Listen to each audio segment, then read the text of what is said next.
வணக்கம். இன்னைக்கு நிறைய பேர் படம் டைரக்ட் பண்றாங்க.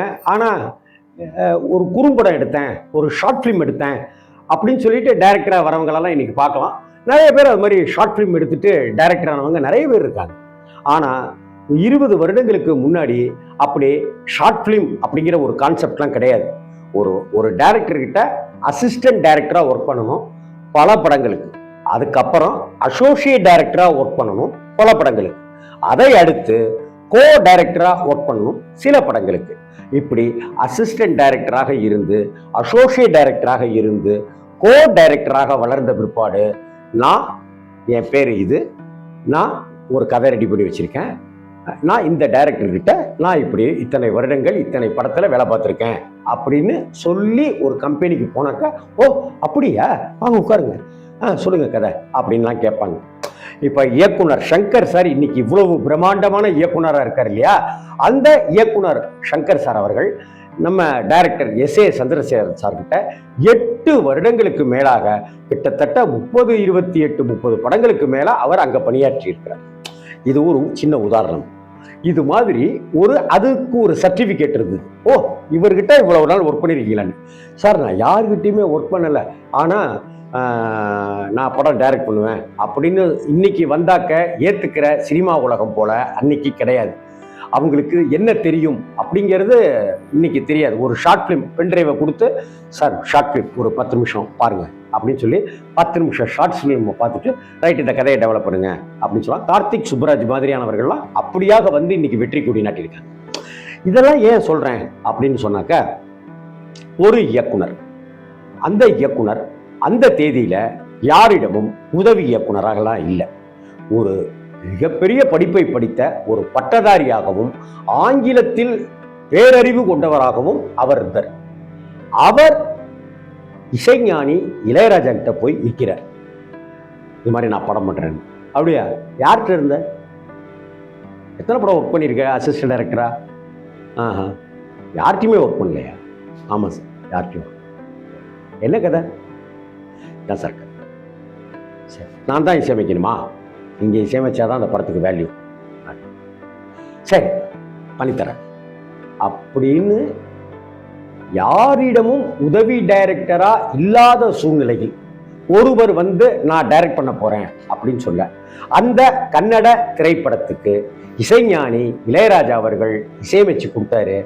அந்த இசை இன்னைக்கு வரைக்கும் மிகப்பெரிய ஹிட். நம்ம வச்சுக்கிறோம்ல, பனி விழும் மலர்வனம் மாதிரி, அந்த பாட்டு மாதிரி இந்த பாட்டு மாதிரின்னு ஏகப்பட்ட காலர் டியூன் ரிங்டோன்லாம் வச்சிருக்கோம்ல.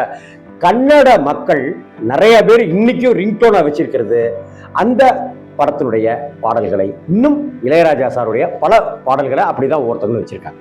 சரி, அதற்கப்புறம் அந்த டைரக்டர் இரண்டாவதா ஒரு படம் எடுக்கிறார். இந்த தடவை அவர் மலையாளத்தில் எடுக்கிறார். அந்த மலையாள தயாரிப்பாளருங்கிறவங்க ரொம்ப கம்மியான பட்ஜெட்ல படம் எடுக்கணும்னு சொல்றாங்க.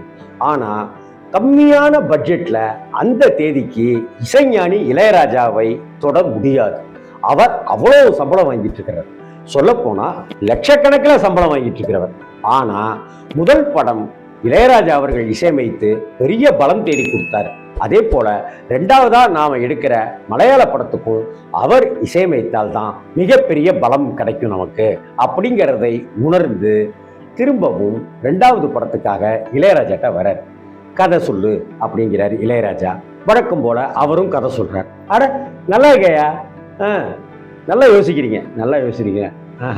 ஆனா பாருங்க, நீங்க சினிமா பின்புலம் கொண்டவரா இருந்தாலும் சினிமாவில் யாருக்கிட்டையும் இல்லாமல் நீங்கள் பெரிய பெரிய படிப்பெல்லாம் படிச்சுட்டு இந்த துறைக்கு வந்திருக்கீங்க. கதை சொல்லுறது ரொம்ப நல்லா இருக்குது. நீங்கள் பிக்சரைசேஷன் பண்ணதும் போன படத்துலையும் நல்லா இருந்துச்சு. படமாக்குறதுலையும் ஒரு புது பாணியை கடைப்பிடிக்கிறீங்க. சரி, நான் பண்ணித்தரேன். இல்லைங்க, அதில் ஒரு கஷ்டம், ஒரு பிரச்சனை. என்ன பிரச்சனை? அவங்க சின்ன மியூசிக் டைரக்டர் தான் வேணுங்கிறாங்க, சம்பளம் கம்மியாக தான் தர முடியும்னு சொல்கிறாங்க. அதான் எனக்கு ஒரு யோசனையாக இருக்குது. சரி, அவங்க சொல்கிறதுபடியே அது மாதிரி ஏதாவது வச்சு பண்ணிக்க.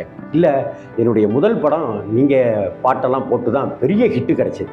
அதே போல் இந்த படத்துக்கு நீங்கள் இருந்தால் தான் பலமாக இருக்கும். ஆனால் அவங்க இது பண்ணுறாங்கன்றது தான் எனக்கு மாதிரி டென்ஷனாக, ஒரு மாதிரி டிப்ரெஷனாக இருக்குது. ஒரு நிமிடம் ஒரே ஒரு நிமிடம் யோசித்த இசைஞானி இளையராஜா, அவங்க என்ன சம்பளம் கொடுக்குறாங்களோ கொடுக்க சொல்லு, சம்பளமே தராட்டினாலும் பரவாயில்ல, நான் கேட்க மாட்டேன்னு சொல்லிவிடு, பட வேலையை ஆரம்பி, நான் இசையமைச்சு கொடுக்குறேன் அப்படின்னு இசைஞானி இளையராஜா அவர் சொல்கிறார். இசைஞானி இளையராஜா அந்த அளவு ஒரு கர்வம் பிடிச்சவங்க, அந்த அளவு ஒரு காசாசை பிடிச்சவங்க, இன்னைக்கு வரைக்கும் ராயல்ட்டி கேட்டுன்னு இருக்கிறான். என்னென்னமோ சொல்லலாம், ஆனால் இது ரெண்டும் சத்தியம். இந்த ரெண்டுமே சத்தியமான விஷயம். அந்த கன்னட படத்துக்கும் அந்த டைரக்டர்கிட்ட இவ்வளோ சம்பளம் கொடு அப்படின்லாம் கேட்கல, உன் இஷ்டப்படி கொடுன்னு கேட்டேன். இந்த படத்துக்கு சம்பளமே கம்மியாக இருக்கும் போல இருக்குன்னு சொன்னதுக்கு, சம்பளம் தந்தாலும் சரி தராட்டினாலும் சரி நான் பண்ணித்தரேன் அப்படின்னு சொன்னார். மூன்றாவதாக ஒரு படம், அந்த படத்துக்கு இங்கே இருக்கிற நம்ம சத்யஜோதி ஃபிலிம்ஸ் தியாகராஜன் சார் இருக்கார் இல்லையா, அவர்கிட்ட ஒரு நல்ல பையன், நல்ல படித்த பையன், ரொம்ப ஆர்வமாக சினிமாவை புதுசாக காட்டுறான், அவனுக்கு நீங்கள் ஒரு வாய்ப்பு கொடுங்க, அவர் கண்டிப்பாக பெரிய ஆளாக வருவார், நம்பிக்கை எனக்கு இருக்கு அப்படின்னு சத்யஜோதி ஃபிலிம்ஸ் தியாகராஜன் சார்கிட்ட அந்த டைரக்டர், இதுவரைக்கும் யாரிடமும் இல்லாத அசிஸ்டன்ட் டைரக்டராக, அசோசியேட் டைரக்டராக, கோ டைரக்டராக இல்லாமல் படம் பண்ணிய, கன்னடத்திலும் மலையாளத்திலும் படம் பண்ணிய அந்த டைரக்டருக்கு இசைஞானி இளையராஜா சான்ஸ் கேட்கிறார். இவருக்கு ஒரு வாய்ப்பு கொடுங்க, ஜெயிச்சிருவார், இவர் கலக்கிடுவார் அப்படின்னு சத்யஜோதி ஃபிலிம்ஸ் தியாகராஜன் அவர்கள் கிட்ட சொல்றாரு.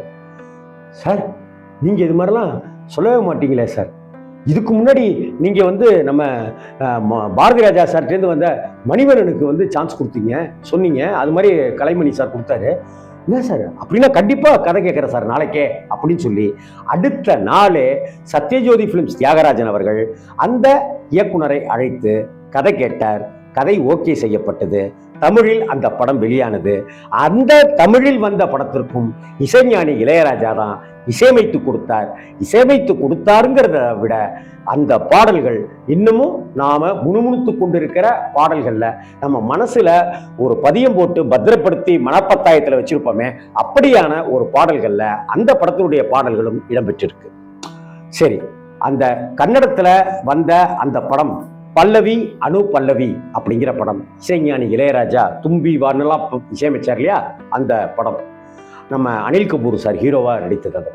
அதே போல உணரு அப்படிங்கிற மலையாள படம் சூப்பர் டூப்பர் ஹிட் ஆகி அங்கேயும் மிகப்பெரிய வெற்றியை சந்தித்தது இசைஞானி இளையராஜாவால்.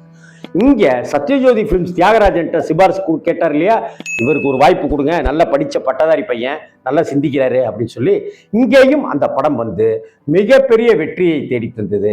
முரளி சாருடைய கரியர்ல அந்த படம் முக்கியமான படம், சத்யராஜருடைய கரியர்ல அந்த படம் முக்கியமான படம், ரேவதியினுடைய நடிப்புல அந்த படம் முக்கியமான படம். அந்த திரைப்படம் பகல் நிலவு. இந்த 3 படத்துக்கும் இசைஞானி இளையராஜாவுக்கும் எவ்வளவு பெரிய தொடர்பு இருக்குங்கிறது இப்போ உங்களுக்கு பளிச்சுன்னு தெரிஞ்சிருக்கும். அந்த 3 படங்களை மட்டும் இல்லாம அதை அடுத்து வந்த எத்தனையோ படங்களுக்கு இசையமைத்து கொடுத்து ஹிட் பாடல்களை கொடுத்து படத்தையே தன்னுடைய பிஜிஎம்மால் தூக்கி நிறுத்திய இசைஞானி இளையராஜா யாருக்காக சிபாரிசு செஞ்சாருங்கிறது இந்நேரம் உங்களுக்கு தெரிஞ்சிருக்கும். இயக்குனர் மணிரத்னம். இயக்குனர் மணிரத்னம் தான் பல்லவி அனுபல்லவி படத்தை டைரக்ட் பண்ணார் ஃபர்ஸ்ட் படம். 2வது உணரு அப்படிங்கிற மலையாள படம், அதற்கும் இசைஞானி இளையராஜா அவர்கள் குறைந்த சம்பளத்தை வாங்கி கொண்டு மணிரத்னத்துக்காக பண்ணி கொடுத்தார்.